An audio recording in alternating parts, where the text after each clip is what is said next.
বাংলাদেশে কোনোদিন মাদ্রাসায় পড়িনি, কোনোদিন মসজিদে যে অনেক কিছু কায়দা, আমপারা, কোরআন শরীফ পড়া শেখা, অনেক সুন্দর করে নামাজ শেখা বা এমন কিছু এটা করিনি। করিনি তো করিনি, তো সুযোগ হয়নি বা নটখটা ছিলাম বা বাবা মার কথা শুনিনি।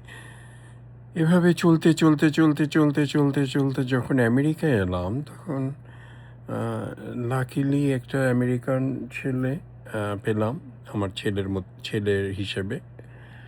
তখন আল্লাহর জানি কি খেলা, আল্লাহর কুদরত যে ওর মসজিদে যাইতে খুব পছন্দ হতো। সেই রেসিডা মসজিদ তখন ছোট্ট একটা ছিল, টিনের একটা মানে টিনের না, একটা খুপড়ির মতো ছোট্ট একটা রুম বা ট্যাম্পা, কিন্তু ও রেসিডাতেই বেশি যেত। তখন আমরা উডেন্সে থাকতাম। তো আলহামদুলিল্লাহ ওখানকার আরিফ ভাই উনি আফগানিস্তানের লোক। তো ওইখান থেকে তখন থেকে ওর হৃদ্রতা, আমি যাই আর না যাই ও যেত।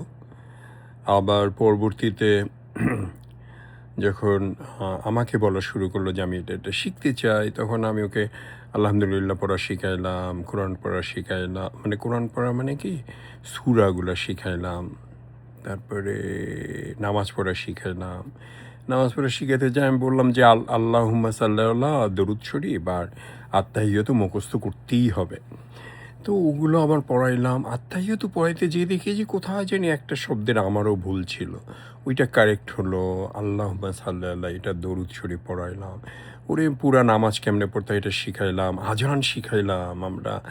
আবার ওর হইল কি প্রত্যেক শুক্রবারে, আলহামদুলিল্লাহ আল্লাহ ওকে বাঁচায় রাখুক, প্রত্যেক শুক্রবারে আমরা ক্যালিফোর্নিয়ার হেন কোনো মসজিদ, সেই অরেঞ্জ কাউন্টি হোক, সান্দিয়াগো কাউন্টি হোক, এদিকে ভেঞ্চুরা কাউন্টি, আপেল কাউন্টি, সব মসজিদে আমরা যেতাম আর আমরা একসাথে নামাজ পড়তাম।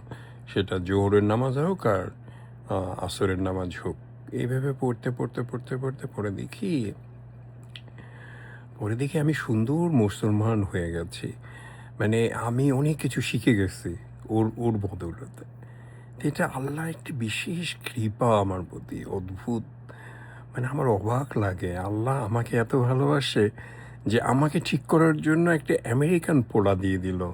মানে তথাকথিত বাংলাদেশের মুসল্লি বা উম, বাংলাদেশের মাদ্রাসার লোক বা বাংলাদেশের আলিয়া মাদ্রাসার অভিজ্ঞ লোকরা বা আমেরিকায় বিভিন্ন মসজিদের আলেম বা ইমামরা, ওদের না হয়ে ওর বদৌলতে আমি আল্লাহর রাস্তায় চলে আসলাম। আল্লাহর অশেষ কৃপা যে আমাকে এত ভালোবাসে আল্লাহ।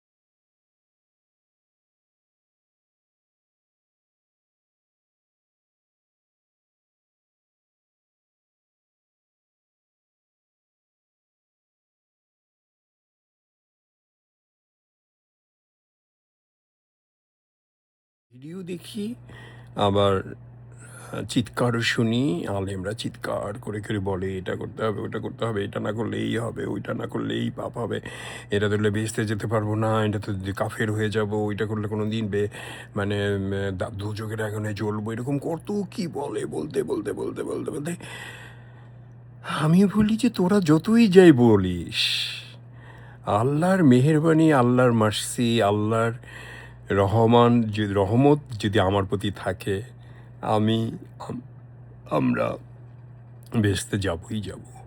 তোরা চিৎকার করতে থাক, খা যাবর তুই।